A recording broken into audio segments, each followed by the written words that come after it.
Well, good morning and welcome to our last video on Plato's Cave.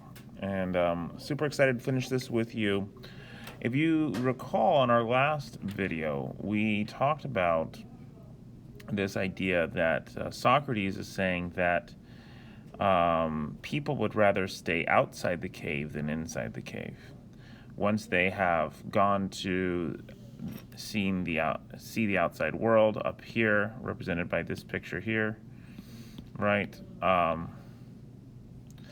They don't want to come back in. As a matter of fact, there's a danger for coming back in because, as was discussed in the cave, you can see with this guy here, if they come back into the cave, this guy's laughing, they might get made fun of and ridiculed, and possibly, just like Socrates was, they might even get killed. And so we're kind of at a point where Glaucon, who's talking to Socrates, is asking, why would Socrates want such men who escaped the cave to come back into the cave itself? And we're going to talk about that in this section. If you look up here, he says, Plato basically, or Socrates says that he would not permit them, this is the people who escaped the cave, to remain there. That's in the outside of the cave.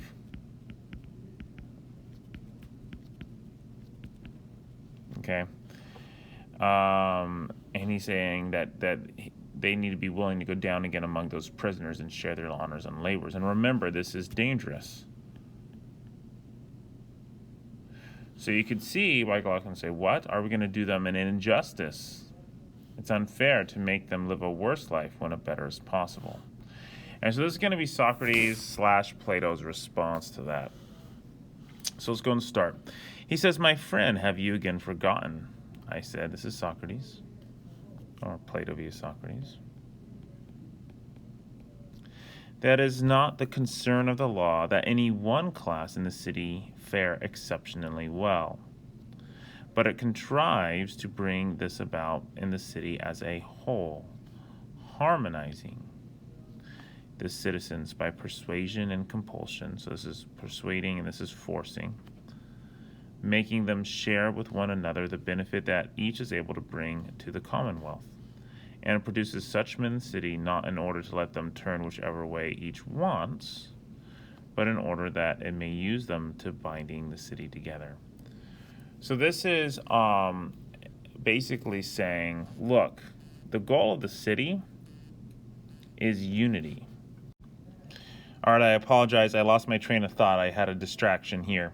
Anyways, so Socrates is saying that a city is not, the purpose of a city is not to have one group of people fare exceptionally well, right? So this is the purpose of a city. The purpose of a city is not to let anyone just do what he wants, but it's to harmonize. It's to persuade and compel. Remember, this is force people to work together. So the purpose of a city is to work together. And the job of a ruler of a city is to get them to work together. And if you remember from the previous videos, the title of this book is The Republic. And the Republic is all about how to make an effective city. So this story of the cave comes within a bigger discussion of how to actually create a city that works well. So that's why we're talking about a city here. That's true, he said. I did forget. Well then, Glaucon, I said, consider that we won't be doing injustice to these philosophers who come to be among us, but rather that we will say just things to them while compelling them besides to care and guard for the others. So what does a philosopher do? Well, a philosopher cares for others. That's their job. We'll say that when such men come to be in other cities, it is fitting them not to participate in the labors of the cities, for they grow up spontaneously against the will of the regime in each.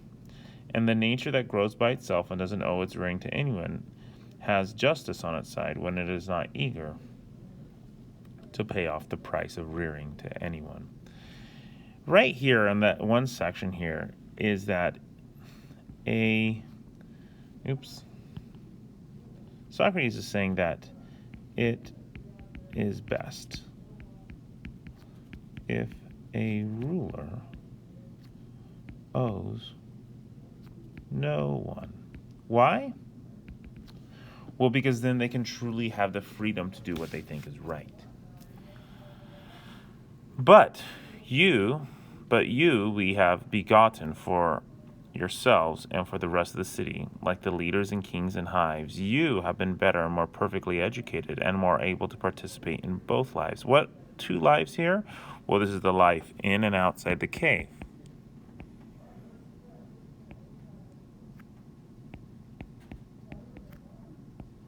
Right? So if you're more perfectly educated, you can better participate both in and out of the cave. Remember we were talking about the two types of blindness in the previous video? But we said it's better in the long run to live outside the cave and come back into the cave. That's what he's talking about here.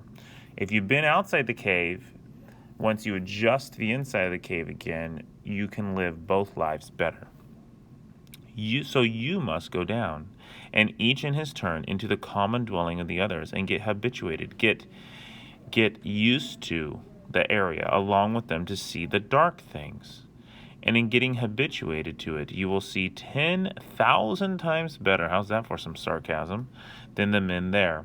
And you will know what each of the phantoms is, and of what it is a phantom. In other words, when I was joking in class and I said, wouldn't it be funny if the people doing the shadows like had a peg shape and then said that it said moo, okay? You would know that's not true, right? So you would know truth. Okay? Because you have seen the truth about fair, just, and good things. And thus the city would be governed by us and by you in a state of waking. This is like our version of woke, right? But not woke as in like our woke today, but woke in a sense that this person has seen the truth, right?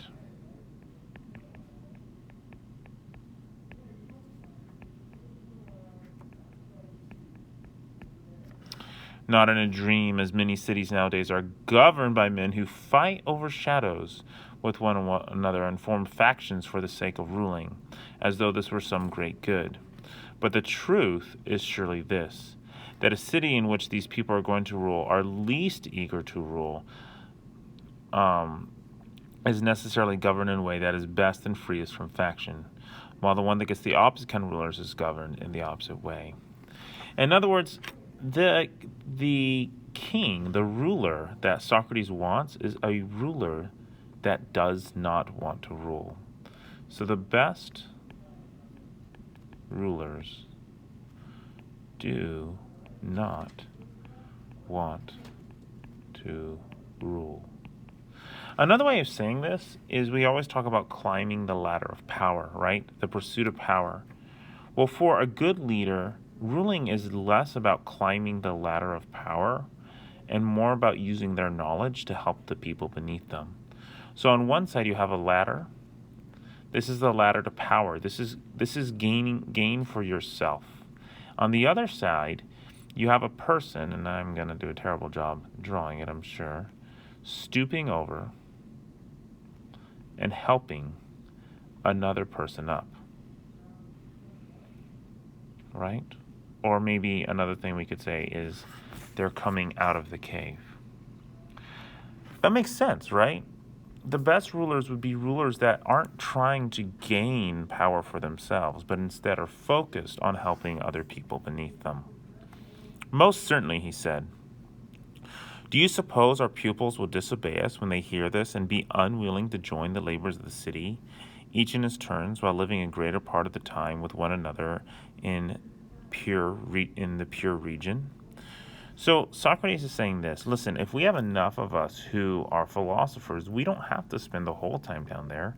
We can take turns. And then come back up and basically talk to other philosophers, and then once in a while one of us will go down and help the people who are in the cave. Impossible, he said. For surely we shall be laying just injunctions on just men. However, each of them will certainly approach ruling as a necessary thing, which is the opposite of what is done by those who now rule in every city. That is the way it is, my comrade, I said. If you discover a life better than ruling for those who are going to rule, it is possible that your well-governed city will come into being. So, the difference between the person climbing the ladder and the person helping the person up is that this person has found a life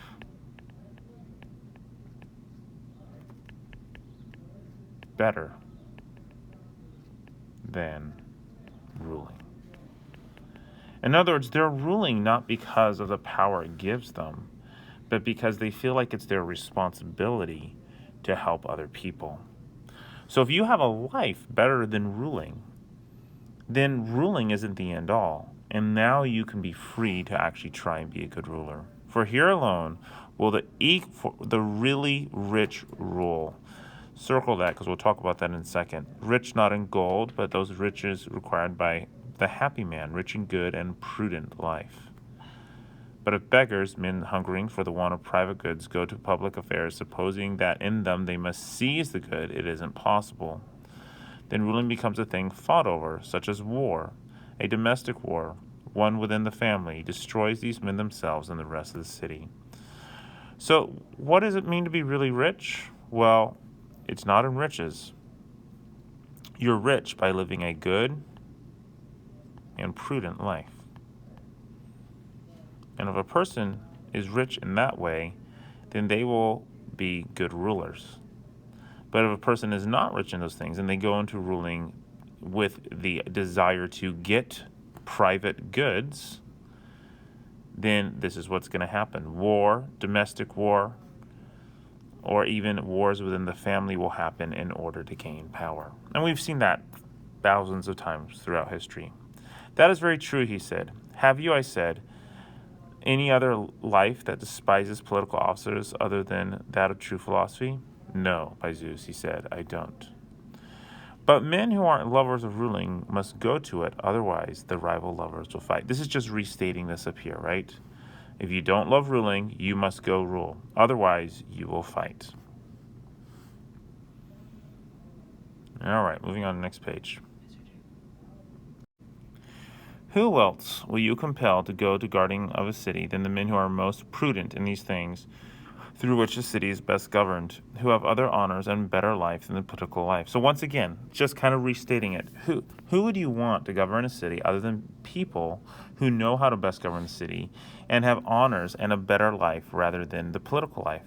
So once again, the political life is something you go into to help other people. So we can write that down just to remind ourselves. The political life is a life one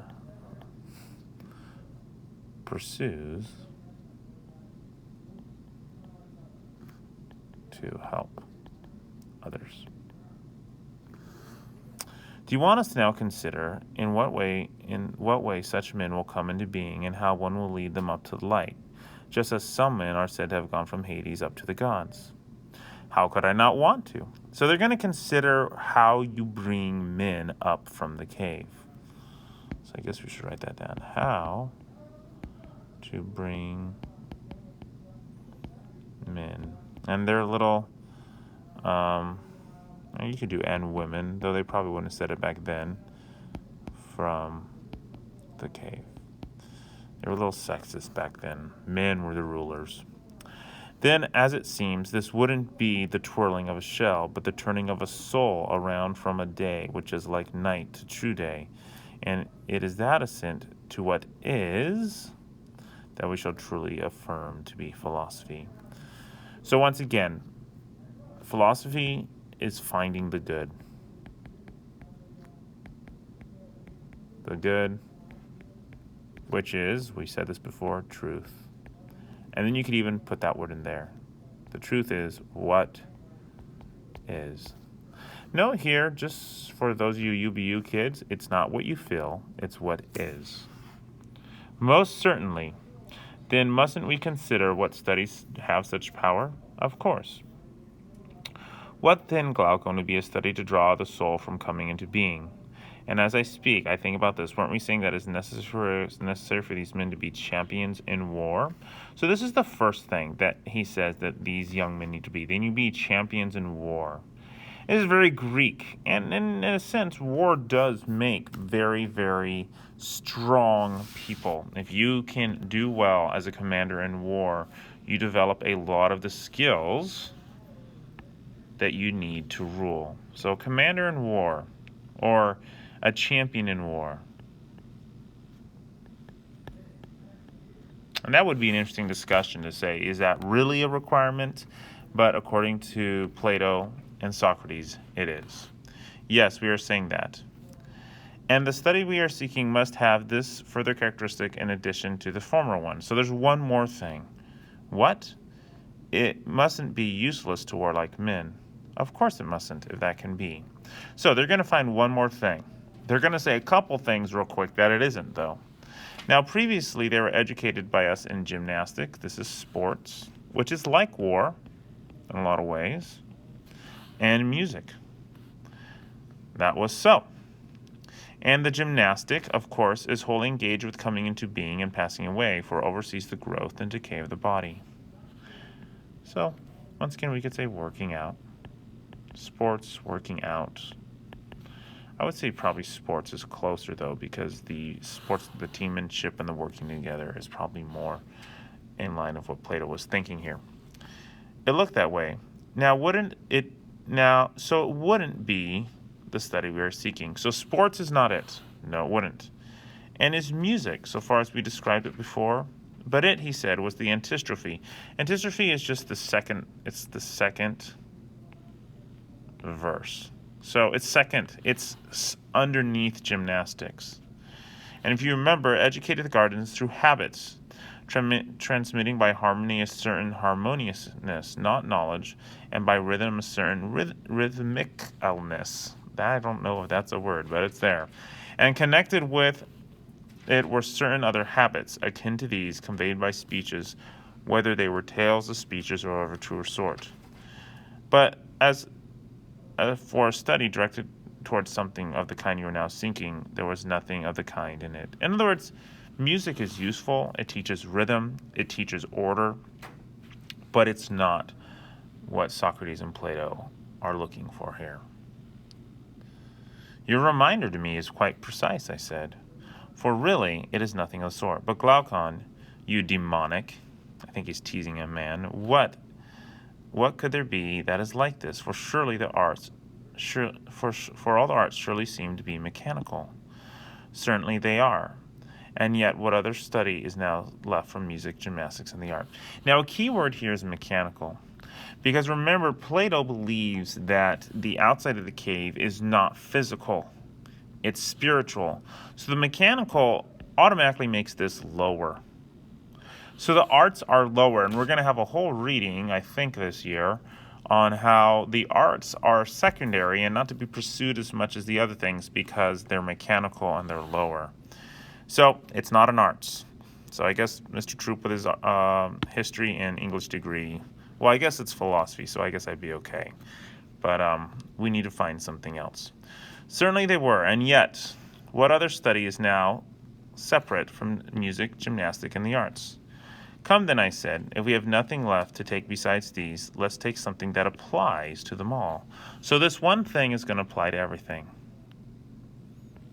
So the last, I guess pursuit we can call it, will apply to everything.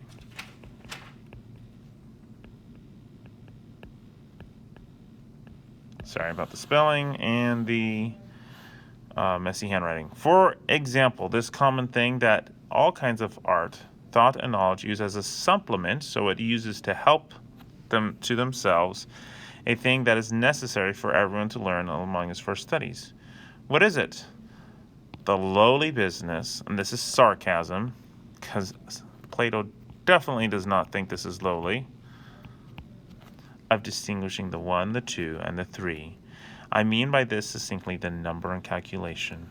Or isn't that it the case with them that every kind of art and knowledge is compelled to participate in them?